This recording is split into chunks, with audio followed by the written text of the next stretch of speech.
An early prioritization onto Tyrande wouldn't really surprise me. This time around, though, it is KT once again with that first pick. So maybe they're going to now go for either of the top tier supports right now, Deku Kane or Tyrande. And maybe we're going to see one of those heroes banned for CE, or none of them after all, because you can always be like, we're not going to ban any of those 2 top tier supports, because if the enemy team picks one, we're just going to pick the other. That is true. For now, though, there's still a Genji to ban if we're going through the classic classic bans. And who's going to be the one to do it? Will KT do it, or will they try and force CE to do it? They ban the Deckard Kane. All right, looks like maybe they want the Tyrande this time. Yeah, and that is basically the mind game that KT is playing right now. They're like, okay, we got first pick, we banned the Deckard Kane. Can we bait out that Tyrande ban for you?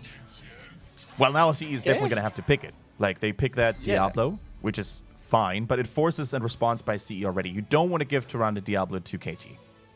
Yeah, but you ban a support and then first pick a tank, I guess, fine, but I don't understand why. Like, unless you prioritize it just that highly, which I guess is fine, but they're heading back into the Karazim pick or an Axtraza pick again, and it's fine, but it's always weird when I see teams go down that, where they literally limit their own options in that way just to deny a pick and then don't capitalize on that. The thing is, if they had gone for Tyrande first here, KT that is, and Diablo would have been stolen away by CE, they still could have gone Garrosh. Since they went Diablo first, they can no longer go Tyrande with it. So which support, which follow-up CC is actually going to work with that? I mean, sure, you could go for the Karzi, maybe follow-up damage. You could maybe consider going for something like a Malfurion with the Roots, maybe. But the top-tier choice is already gone now, and that could potentially become a problem here. The Li Ming ban coming in. All right, they want to shut down a little bit of that ability damage against Cassia, I guess. There's a Blaze once again. CE just very familiar drafts over and over again, just popping in. So not too surprising there. And there's a Muradin coming in here with Diablo taken away. Miranda I like reporting that for duty. Done this. Exactly. Very old classic. I completely forgot about that one. But yes, seeing those two come in once again, like you said, very familiar. And I like that Zhuyu's going for the Muradin as opposed to like the Nubarak when there's a Jaina on the board like he had done before. So glad he's adjusting. Showing that Cassia super early. I don't think it would have been stolen away or banned away by anyone. That is always a little bit of a commitment, a little bit of risk. But they banned away the Li Ming, one of the strong counters to a Cassia. She can really punish that greedy positioning sometimes. Now, a little bit of ability damage is still needed, I think, for CE. Are they going for another Thrall here? Are they going for something like, I don't want to call it out, but maybe a Chromie again? We've seen it yesterday work pretty well, but I think it's more like a situational pick against Sergeant Hammer for the most part. Yeah, I think Chromie's just going to end up getting punched in the face. That's a good one, too. They're going to go with Junkrat, someone with a little bit more disengaged potential. Makes a lot of sense when you're against a Karazim who can just put a lot of pressure onto you. Same with Kiaru's Urel.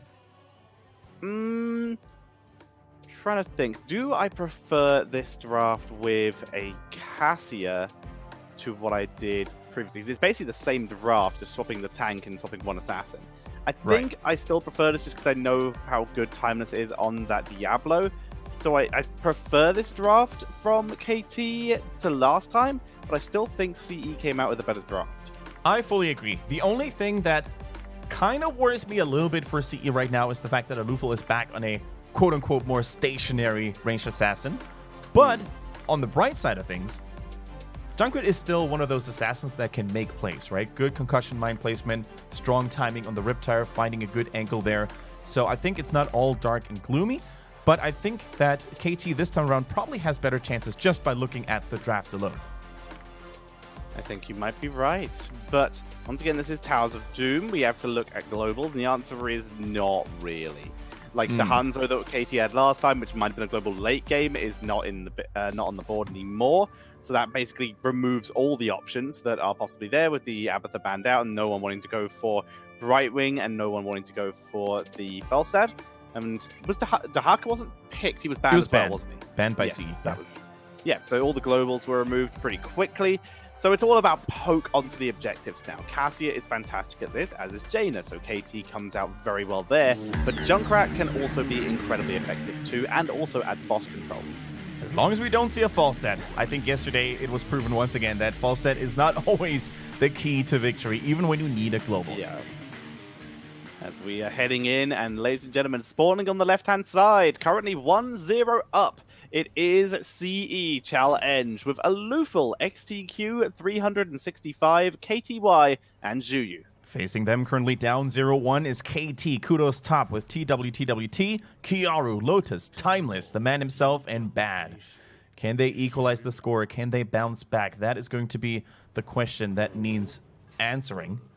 And they don't have that much time left. It is a best of 5, mind you, but if you give this game over, you basically put CE into that match point position.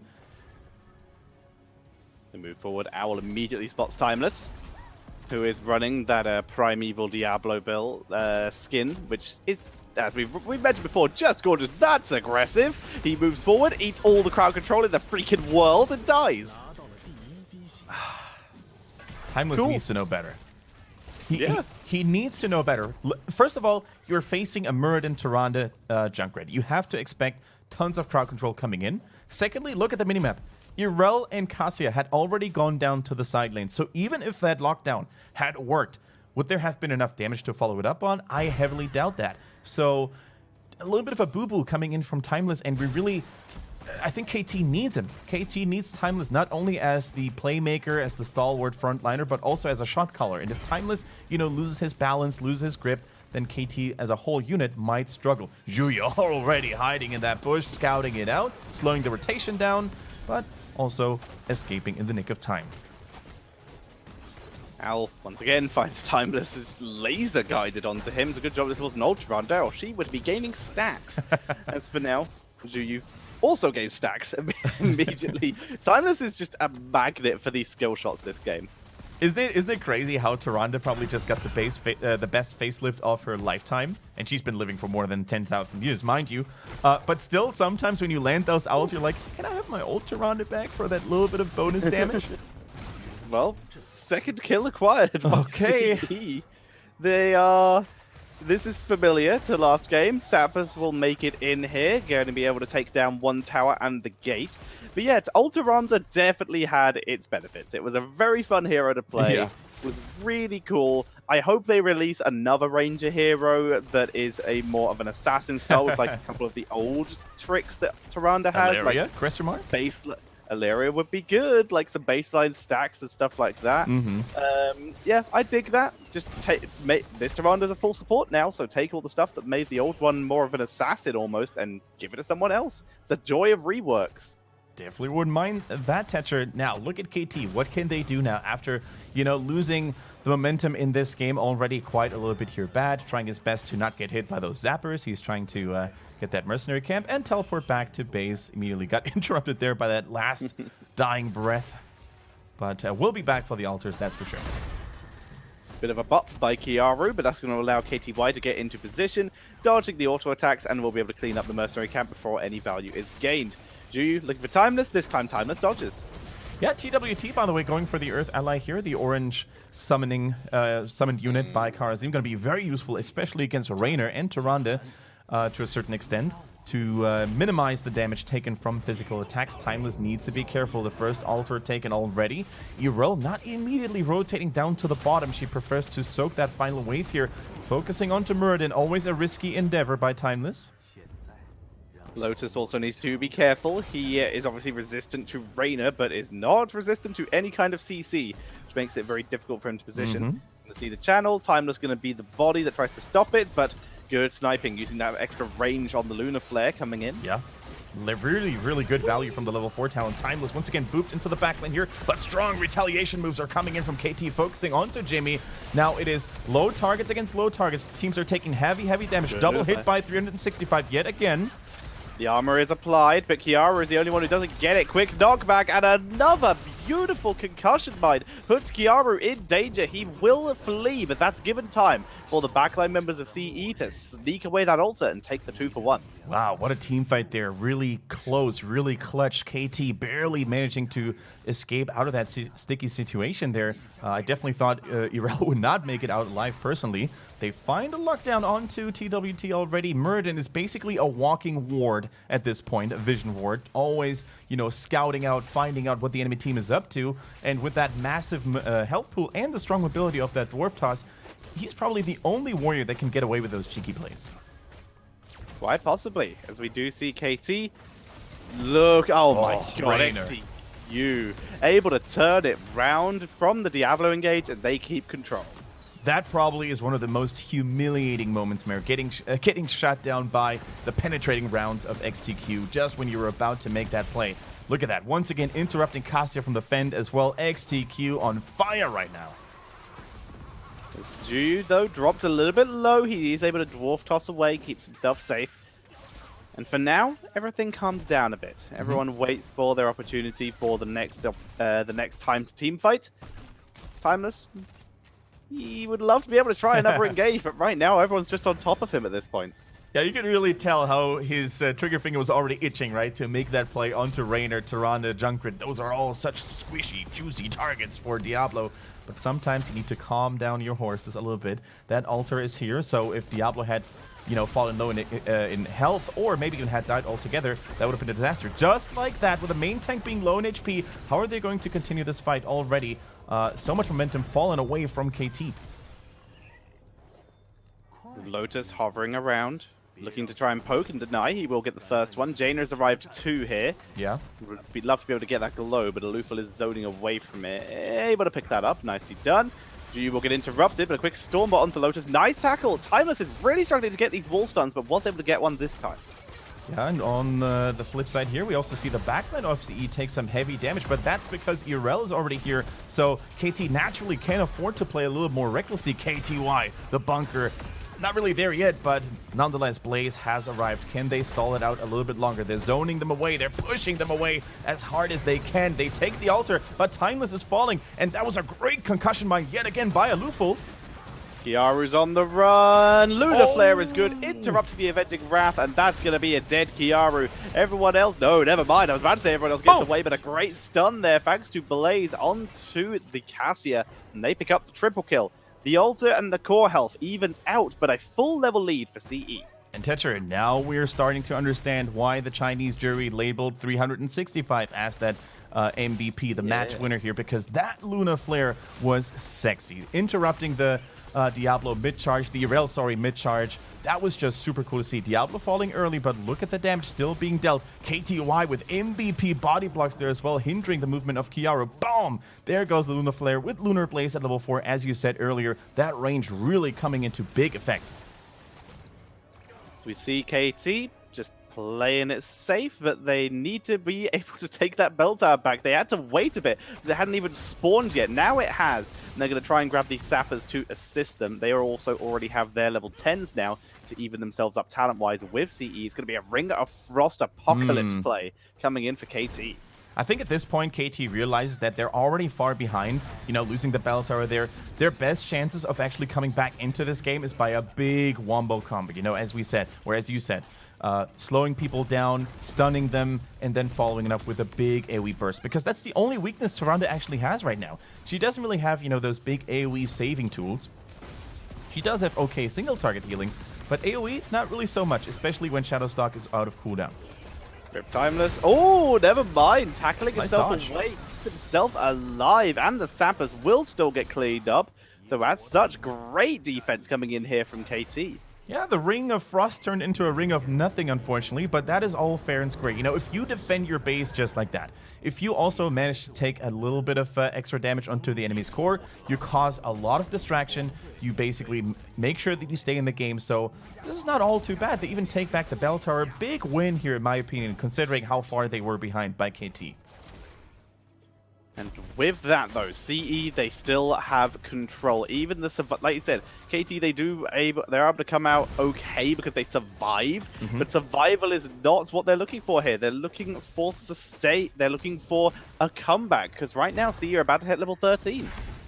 Yeah, CE is still in the driver's seat, don't get me wrong. Like, they are still playing super well in terms of, you know, controlling the map, Lufol, is he going to scout that in time? Zhuyu is already here. Murden trying to cause a little bit of a distraction. KTY following it up as well with a stun.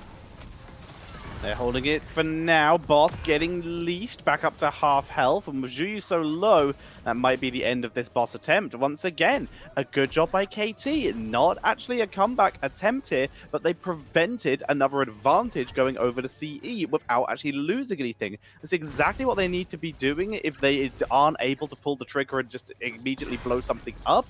But eventually they are going to have to make more than just denial plays. All right, Lotus needs to be careful there. Could get flung back by Lufol. Lufol on the flip side also needs to be careful not to get damaged too much by KT. And KT, they're playing with fire right now. They're playing very aggressively despite being a talent down. They even started that boss as a little bit of a diversion here. But sometimes when you're behind, you need to play with fire in order to not get burned. Because otherwise, CE is going to just, manage their advantage. They're just going to try and make plays over and over again, and you're always running in from behind. KT looking for the opportunity. They're level 13 again. They found Zhuyu, but they're unable to really capitalize on it. Tirana's already grabbed bot, so it's all going to be about this top area. It's going to be a level 14 to level 13 fight. 23 health on KT's core, so they are still behind. Karazim is actually going to be able to blow up this Banshee here, so quick little advantage acquired there. Oftentimes, Rainer players don't really pay respect. Oh, that's a good lockdown onto Cassia, and she is no more. Yeah, and that's probably going to be at the end of... Oh, hang on. Jada bad with a wraparound. Almost picks up the Junkrat. But the concussion mine and the shutdown. Another beautiful Are you kidding me? Flare. I don't even know how CE have survived this, but they've not only survived, but they're about to pick up the triple kill right now, killing off Kiaru. They didn't even channel. They just chased them down because they knew they could. They're even going to get the boss and the channel right now. Double value, and CE are looking dominant. 365 on the Tyrande at this point is like, well, you need a little bit of vision here? Gotcha. You need a little bit of peeling over there? I do have your back. And then when it comes to locking people down like that Irel over and over again, he's landing every single Luna Flare. This guy is an absolute monster in this game, and I can't believe that KT has given that hero over to 365. Much respect to TWT, but already, in my opinion, 365 hands down the most impactful Tyrande of this playoffs phase right now, saving people, making sure that kills are happening. What a guy. He looks amazing right now. They leap forward, quick tackle onto Timeless, keeping him going. Quick knockback, though, as Timeless he is really struggling to come to bear here, but he is now one talent away from basically his full build, which is where he starts to get one-shot potential.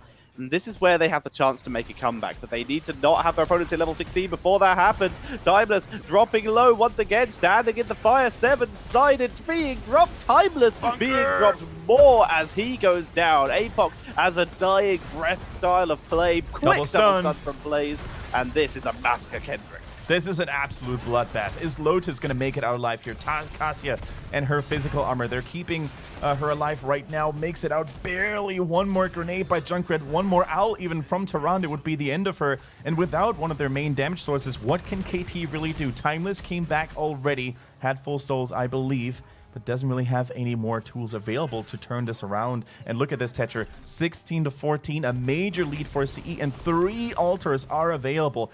They don't have an bell tower advantage right now, so it's going to be 4 shots each, but still, who's going to stop them from taking them all? Right now, and it doesn't look like KT will be, as they are going to move. Urel's going to move up and at least try and get her side, but Blaze is so much He's so fast, quicker he will be there right now. Yeah. I think he will be there. It's going to be close, actually. But in this being contested, oh no, Blaze is just going to come down and just secure bot lane, the safer play. Seven-sided comes out. This is their attempt to turn it around. Another gorgeous concussion mine. Alufal is on fire today, as Zhuyu is pretty deep this time, actually. But Blaze from behind with the triple stun gets the kill. Looks for more. Timeless finally picks up a kill onto Zhuyu. But in the meantime, KTY is just 1v3ing in the backline under, but just away from under bell tower. And with the Riptire coming in, they kill off the fountain to prevent any sustain, kill off the bell tower, and then they're going to be able to channel the altar. Another huge lunar blaze coming in from 365, and KTY may not be the Lord of Hellfire because that is already Diablo's job, but he still brought the fire in that team fight. What a wonderful flank. The stuns were hitting, the damage was on point there as well as CE. For the first time, they did lose a hero in those team fights. That was indeed first kill for KT, believe it or not. But hey, it was a worthy sacrifice, a noble one. Yeah, 13-1 right now in favor of CE. They look great. But right now, this is... I don't know what KT can do to bring this back. They've got to get like a full team wipe. That's all they can do. That's the only way they're going to be able to bring themselves back into this game. It's pretty crazy. It's pretty crazy. They're already with their backs against the wall. 6 health is not really a whole lot. And if some of those mercenaries were to make it through, they would bring them down to 4, maybe 3 core HP there. And that would be a disaster because then boss could be game. The next altar could be game. It's going to be 1 altar to be exact. So still potentially not lights out. 7-sided coming through. With the Ring of Frost, but Timeless is still finished off by Blaze in that bunker. Zhuyu survives, even with that 25 armor reduction, as Lotus is doing everything he can to drop the damage. Look at all this. Ooh. That is a Muradin with armor reduction, and they're still able to turn it around, kill off the Cassius, stay alive, and goodbye, Yorel. Wow, the cleansing touch was good by Karazim, but even that was not enough to save Yorel, who was already in there. So, that's going to be a 5-shot barrage. I think CE should realize that if they take the middle, they have enough time. 3 heroes are still dead. If they siege up in the middle or maybe in the top lane, depending on which lane is, less healthy, they're going to win this game right here, right now. They need an additional bell tower, though. That is the big requirement they need to meet. They gotta get some, like you said, they need to be able to grab 1 bell tower. Junkrat is pushing top lane, trying to get it, but he's run out of minions. Looks like they're just gonna be happy to grab the altar and then just turn this Timeless, around. you can't die now. Timeless, your team is not here. They're not here. Cleansing touch. It's good. Cleansing. No, can't cleansing touch. You're 7-siding. And it's a good teleport, but oh my. Yep, just wait. The rip tire as bad is going to be able to escape, but in the meantime the shots come in. 1 health left on the KT core. Still a little messy and still not 100% well executed here by CE, but the level 20 is here. The cannonballs are raining in, and if those mercenaries, Tetra, if one makes it through, it's going to be the end of it. Lotus about to fall. Jaina had already died before, and with only Karazim left, what is there that one monk can do? Not a whole lot. The Zappers are having a giggle, and they're ending game number 2. CE with a great lead right now.